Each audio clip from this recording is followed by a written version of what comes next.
Hello, friends. Salo Happy Home. I'm happy to be here with you today. It's Tuesday, May 12th, 2026.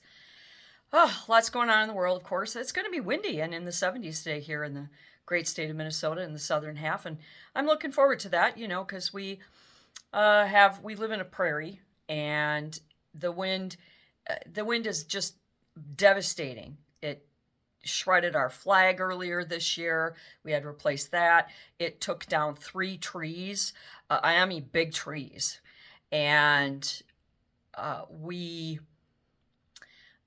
we suffer a lot of damage, lawn furniture and things going all over. But it also cleans up the yard too and gets that last little bit of spring weedy stuff out. So I'm okay with that. I can deal with that. I guess I can. But that's not what I want to talk to you about today.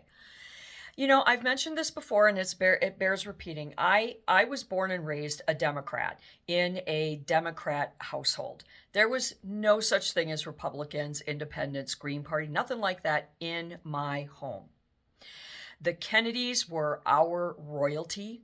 In fact, as a little girl, my mother had an LP record that we played on the hi-fi. I loved it. She actually got the record for me. It was a record of all of JFK's speeches. Loved his voice, loved his messages. Didn't really, when you're a kid, that stuff goes in like a sponge and you don't really use it right away. You don't really process it right away, but it's important and it is, and instinctually it is, and you just absorb it. My family was devastated when he was murdered, and Bobby was murdered too. And MLK, and we were Democrats. My family, back to the 1800s, my great-grandfather worked in the judicial system. He was also a small business owner, and he was a United States senator for what was then known as the Farmers, the Farmer and Labor Party. Farmers and Labor is what I would call them. And it wasn't until 2020, after Trump left office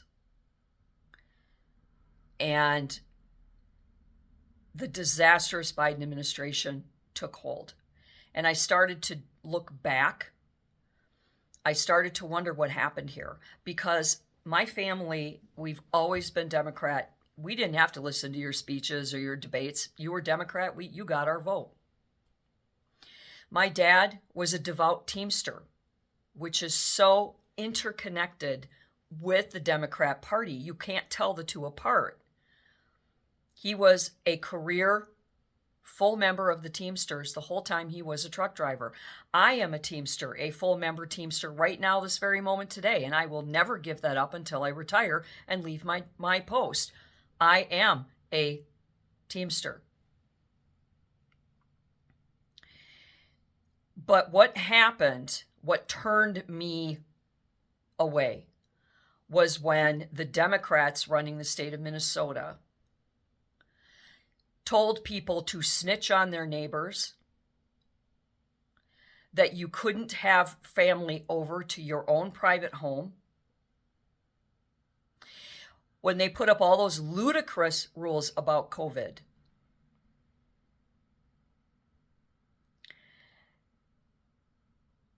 And the blatant disregard for the United States Constitution and our rights, not just as humans, but as Americans, our civil rights, were grossly violated by Walz and the establishment that is still devastating our state today. I'm a born and raised Minnesotan. I have lived 90+% of my life in the great state of Minnesota, where I was born and raised. I believe in Minnesota. I love my home. But it is a wounded animal that needs to be put down. Now, in the light of all of this horrific fraud by a community of people who worked with bad Minnesotans to come in here, not because they love America, want to be American. They're not assimilating. They are isolating. They are creating isolated independent communities with their own government body. This is a violation, a treasonous violation of the United States Constitution. It is not part of free speech. You are not allowed to do that. And in the states where governors such as Tim Walz and others like him are running these grifts, this isn't even a government right now, they're being allowed to take over. They're not here to make America better, to become better. The whole point of immigrating is to have a better life for you and your family and to become an American. It's not about coming here and taking what you can get and harming the people that gave it to you. So if you want to know why I'm so angry, I grew up in a family that believed in democracy, that believed in America. Democrat, we were loyal, patriotic Americans above all. We pledged allegiance to the flag. We put America first. We stood for the Constitution and the rule of law.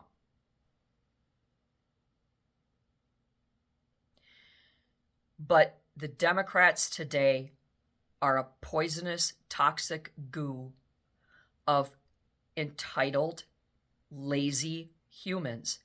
And I know that sounds like hyperbole. It is not.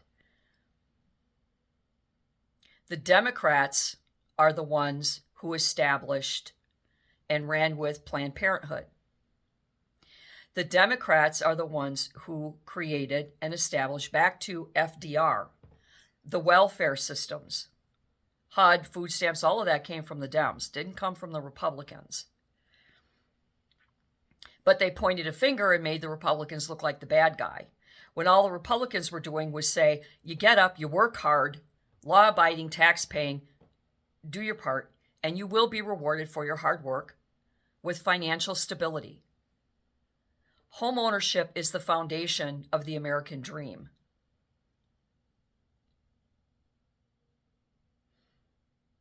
And entitled people think that they can just squat in a house and take it. They commit title fraud.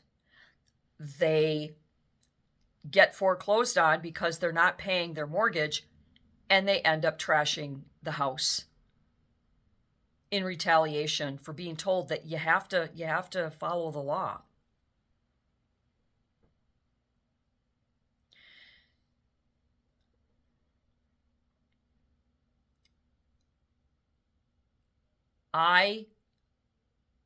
During COVID, I watched what, we have red states, blue states, meaning predominantly Democrat or predominantly Republican. What Florida, South Dakota, the red states, the Republican governor-run states, how they handled COVID as opposed to us. And it was disastrous for us. Our businesses shuttered. The mental health crisis has gone through the roof. Public assistance is out of control. Other diseases such as measles, we had a massive measles outbreak more than once. I think a half a dozen times now in the Somali community in Minneapolis.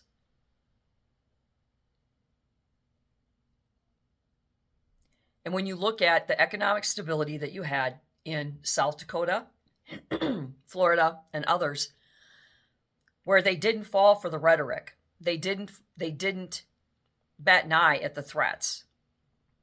They knew better, and they knew that they couldn't communist-wise control their people. That was the wrong thing to do, and they thrived, and they're successful. And even today, their children's test scores are higher than those of the blue states that locked down and took kids out of school during the most vital years of their growth. What happened here was abhorrent. What happened here was criminal. What happened here was deadly. And I will never forgive Walz and Ellison or the Somali community because they are committing massive amounts of fraud. Now, I get it. There are many white political business owner people that are completely involved in it. They're sitting in jail today. But they were propagating, manipulating. They were working on the inside. It's not about being racist. Trust me, you don't know me. I was born and raised by one of the most racist human beings that ever breathed oxygen. My sisters, my mother, and I were sickened and disgusted every moment that we had to deal with his violence, his rhetoric, his public displays of disgusting racism, sexism.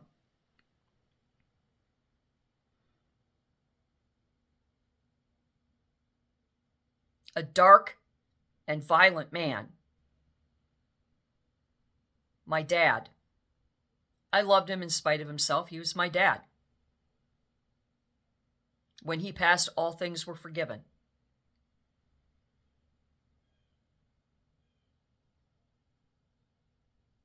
And he taught me how not to be by his own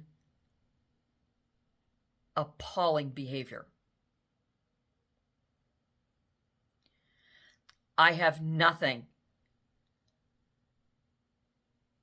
against anybody, regardless of your color or your gender or whatever you want to do or be or who. But just like white people who drink too much, it becomes toxic and you become an alcoholic.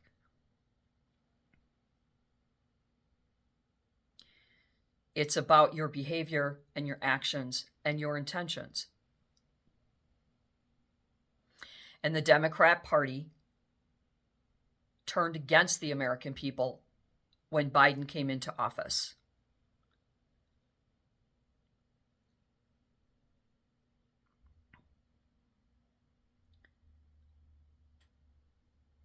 We simply will implode if we continue on the path that we are. But we have created, the Democrats have created and supported and propagated generations of career welfare families. This utter dependence on the government, that's what communism does. And that's why Democrats today absolutely hate Republicans. Because Republicans don't want communism in this nation. We are not communists. We are not supposed to be communists. And the Democrats want to be communism. They want communism in their country because they've been filling people with this toxic lie that communism is a great thing. Well, ask the Cubans. Ask the Russians. Ask North Koreans. It is not. And they would not be fleeing here in droves if communism was working. Their nations would not be imploding and collapsing into chaos if their communism was successful.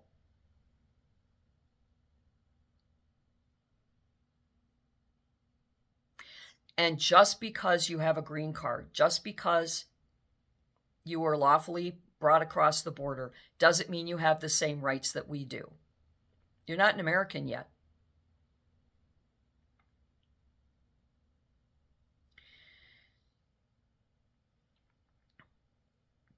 The judges that are allowing murderers and creeps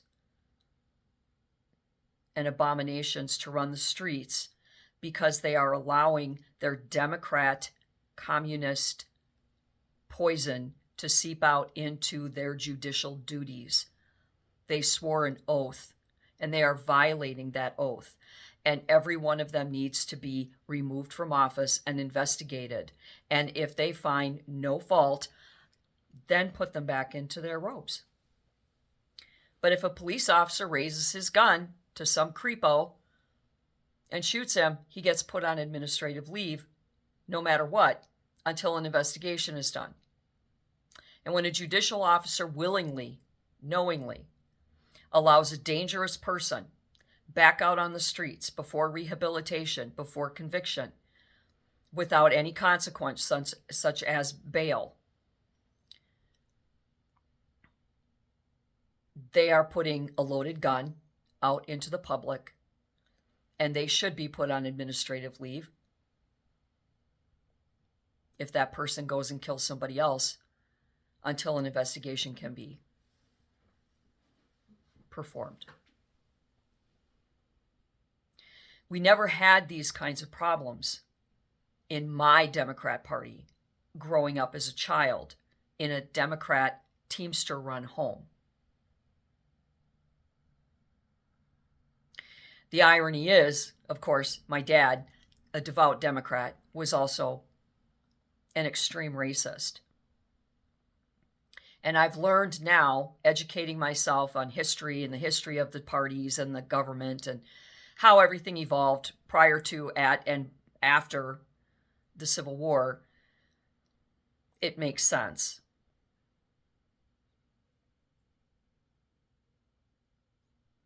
There are more people of color in financial distress, in public housing, collecting welfare in some areas of the country than others.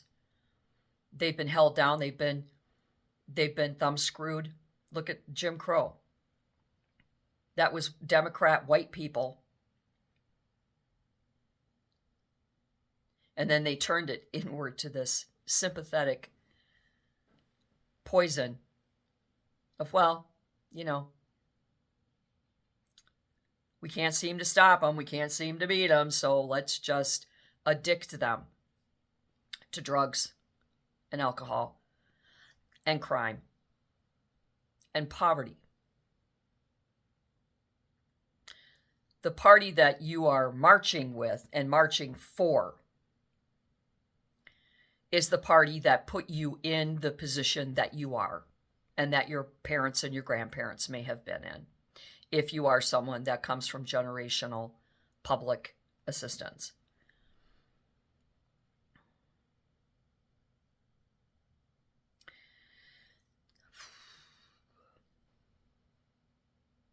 You know, I thought being law-abiding, tax-paying, getting up, going to work, taking care of your home, taking pride in what you have, and just keeping your nose clean was going to be enough, but it's not.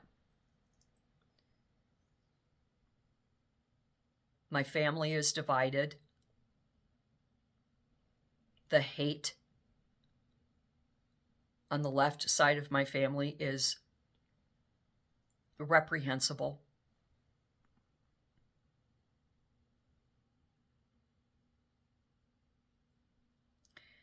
There are boundaries that have been crossed. And sympathizing with criminals is unconscionable. Telling people to snitch on their neighbors is unconscionable. Standing by and allowing massive multi-billion-dollar fraud to occur by people who aren't here for good, who hate us, who aren't welcome here, is unconscionable. What I have lived with in my state of Minnesota and what I see every moment of every day that is happening in my state of Minnesota, that has been happening since Walz took office. The proof is in the actions. He didn't save Minnesotans. He shuttered businesses. He divided families. He killed people.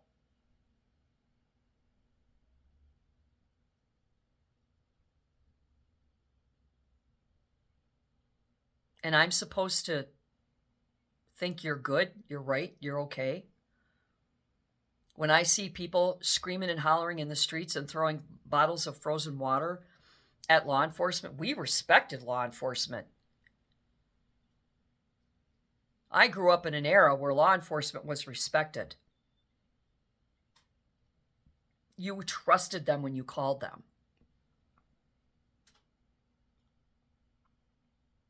And we all know that corruption, dishonesty, crime runs rapid through all social constructs, all races, all genres, all subcultures, all government bodies. It doesn't matter if you're red or blue or pink or white or whatever. We all know that happens.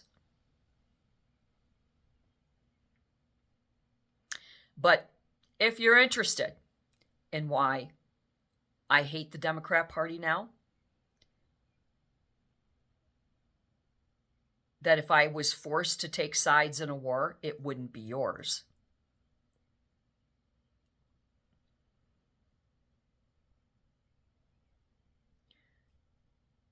Why I pray for my state every day.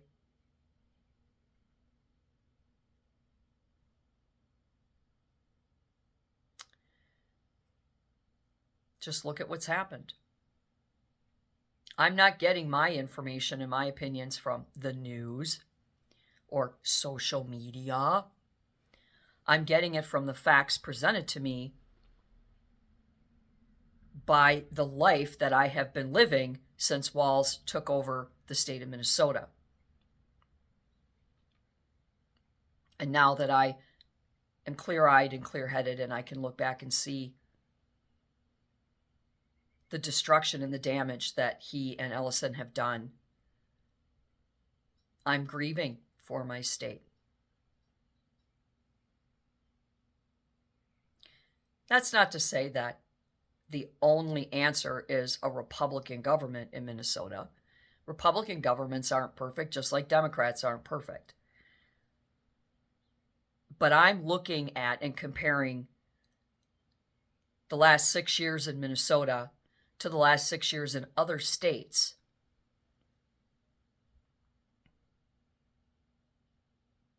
And who's behind it?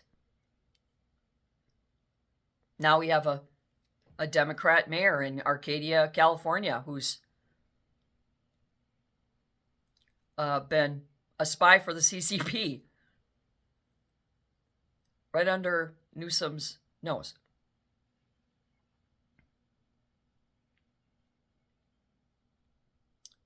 Why do you think Meta and other major corporations are moving to Texas, a red state, Florida, a red state, South Dakota, a red state? Why do you think they're moving to these states out of New York City and California and so on? Why? If democracy, if communism really worked, why would they be moving to begin with? And risk economic collapse in those states because of how many people they employ. But why wouldn't it, if democracy, if the Democrat Party was right and everything they were doing was right and communism was right, then why are these massive corporations, worldwide corporations, moving to red states? Why aren't they moving to another blue state? Why are they moving at all? You have to step back and you have to look at the path that commerce is taking. Follow the money, is that what they say? And that's going to start showing you why. Why are they leaving these blue states? If this was such a great thing, if the Democrat Party was doing such a great job, if the Democratic Party and their communist counterparts were so great, why is Zuckerberg leaving for Florida?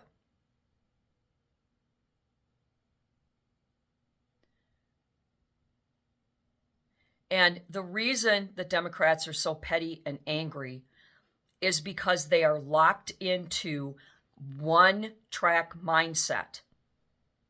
They are not stepping back and looking at the big picture. The hypocrisy is another example of the toxic Democrat Party. You'll go out and you'll protest ICE and you'll throw bottles of frozen water at them, but then If somebody was beating on you, what would you do? If your car broke down, what would you do? You'd call 911. If someone was breaking into your house, you'd call 911. You would expect law enforcement to come to your aid. ICE is just an arm of the law enforcement performing its duties. And you look really, really bad when you are trying to prevent an ICE officer from taking a dangerous person off of the streets of your community. And you're not looking at who that person is, you're just looking at that they're an immigrant. And how would you even know if they're an immigrant? You Democrats are basing it on their accents, the color of their skin, maybe the clothes they wear, maybe where they work.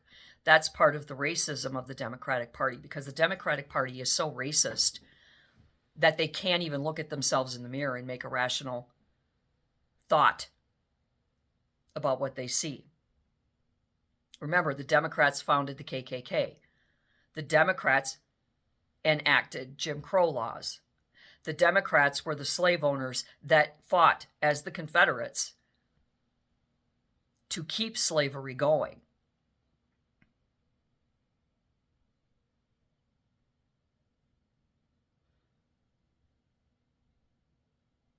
So I don't want to be a part of that.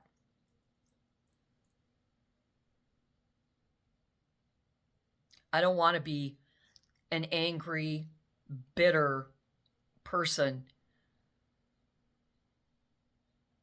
who turns the other cheek when someone is being beaten on the street. I don't want to be a person who drives recklessly and gets stopped by the cops and arrested for resisting. I don't want to be somebody who lives off of welfare and disability. And I've mentioned this before. I saw a documentary a number of years ago where some young girls of color from a distressed community in Georgia were being interviewed about what they wanted to do for a career. What do they want to do when they get out of high school? What do they want to do? Are you going to go to college? Where are you going to go? What are you going to do? What are you going to do? What do you want to be when you grow up? And these girls said, well, we're just going to have babies. We're just going to have a baby. My mom and my grandma did that, because then we'll get welfare. I don't want to work. One of them actually said, I don't want to work. These are teenagers, not even old enough to have a driver's permit. One of them was already pregnant.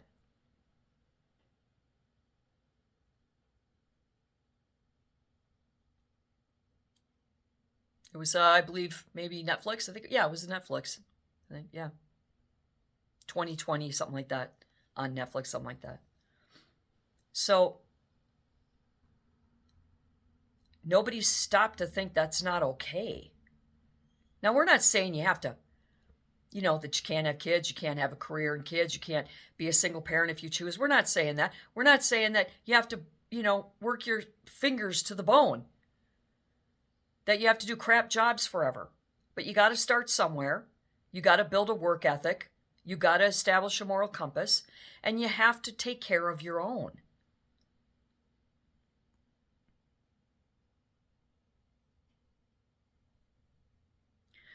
But the entitlement of these people, these protesters and these Democrats, these pink hair, some-to-ring Democrats, is that, well, I'm entitled.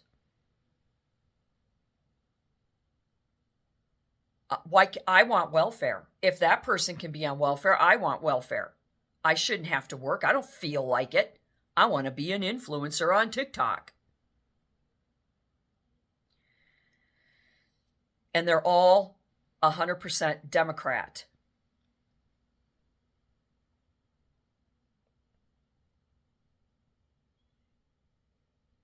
So the fear of a divide is way beyond that already. The divide is here. That civil war I've been predicting is on its way if we don't get a handle on this.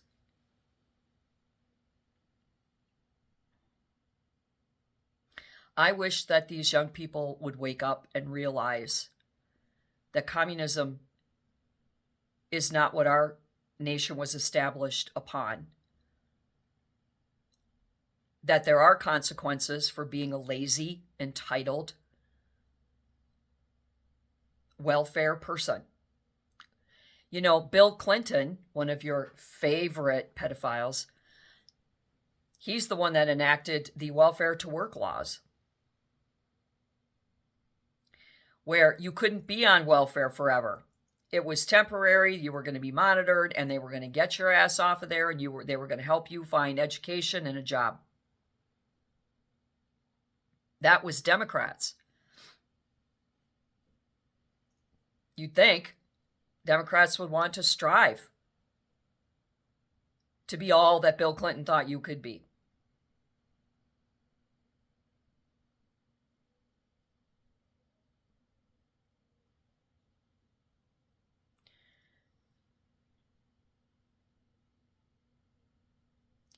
I don't feel like I'm better than anybody because I do work and I'm self-supporting. But I had the same choices that everybody else had when they had to choose between pulling yourself up or letting the government support you and control you. And I chose to pull myself up. Back in the 90s, I had a terrible situation in a place that I lived out, because I did live outside of Minnesota for a number of years here and there. And I needed some emergency assistance with my rent. Because I've been there, you know. I had a company I worked for fold, and I had to use unemployment. I used it just until I got a job. And while I was on unemployment, I worked part-time for my landlord and got reduced rent and never missed a rent payment. And I did have EBT food stamps for about 3 months until I found another job. So I did get some help. But the second I didn't need that help, I called and I canceled it. And I only took what I needed. My unemployment check and the food stamps, that was it. But in the 90s, I had a horrific situation and I needed some rent help at that time. And it was only a brief time nonetheless. But the man that sat across the desk from me as I was applying for these services said, well, why don't you talk to your family? I said, I have no family here. I'm alone here. I have no family. Well, why don't you just pack up and go back home to your mom? Well, he had a point. I could have called up my family, but I didn't have a phone. I didn't have a phone because I couldn't afford a phone. So I would beg the mercy of the business next door to let me use their office phone every now and then. But I also knew that going home meant failure. It felt like failure to me. So I turned around, I went home, talked to my landlord, told him everything that was going on. He was very kind and patient. And I grabbed the papers and one day alone, I filled out 27 job applications. And I landed a job, learned some skills, got some education, and worked my way up.